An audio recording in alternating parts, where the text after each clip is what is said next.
ambassade céleste. Ce lieu a été créé au XVIe siècle pour les sœurs bénédictines, puis reconstruit après la Révolution au XVIIIe siècle et occupé par les sœurs des Annonciates célestes.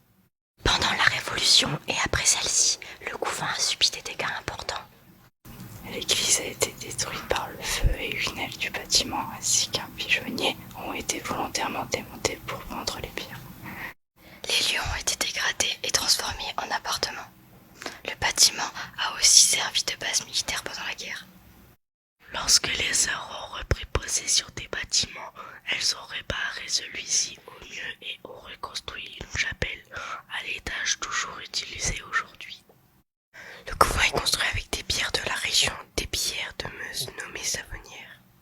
Au XVIIIe siècle, lorsqu'une femme voulait devenir sœur, elle devait d'abord être novice.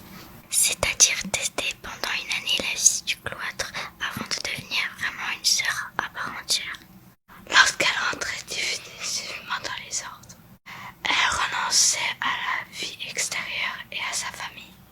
Elle ne pouvait communiquer avec sa famille que derrière des barreaux et des volets fermés.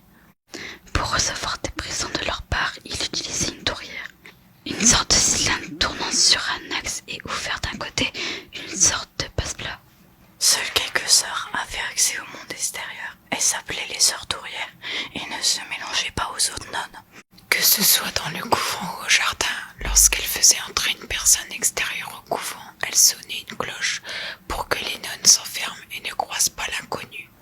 Ces femmes, qui n'étaient pas plus de 40, vivaient cette vie par choix, une façon de se protéger, d'être d'une certaine façon libre. Elles faisaient ses choix en toute connaissance de cause. Parlons de l'oratoire, la partie la mieux sauvegardée du domaine. Il s'agit d'une sorte de petite chapelle avec une statue, recevant la lumière du jour par un puits. Aujourd'hui encore, on peut retrouver un vivier dans le jardin, un petit bassin bien plus grand à l'origine qui servait de réserve de poissons et d'eau. On y voit encore des poissons et beaucoup de grenouilles. Elles entretenaient aussi un gros potager.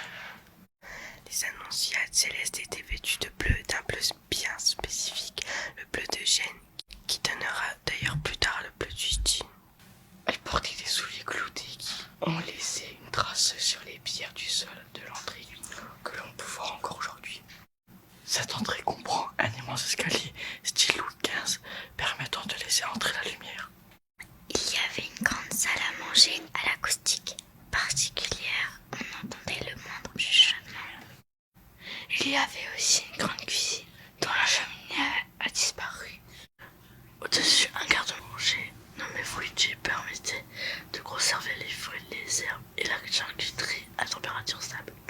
On y retrouve le plus vieux graffiti de Joinville signé du nom de son auteur. Les sœurs dormaient dans les cellules minuscules avec un lit et du mobilier rudimentaire.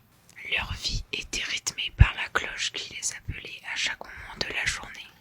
Elles passaient leur vie à prier et à travailler, et leur culte tournait autour des mystères de l'enfance. Le couvent vivait de ce qu'il produisait en interne et vendait aussi de la broderie, de la couture, des hosties, etc.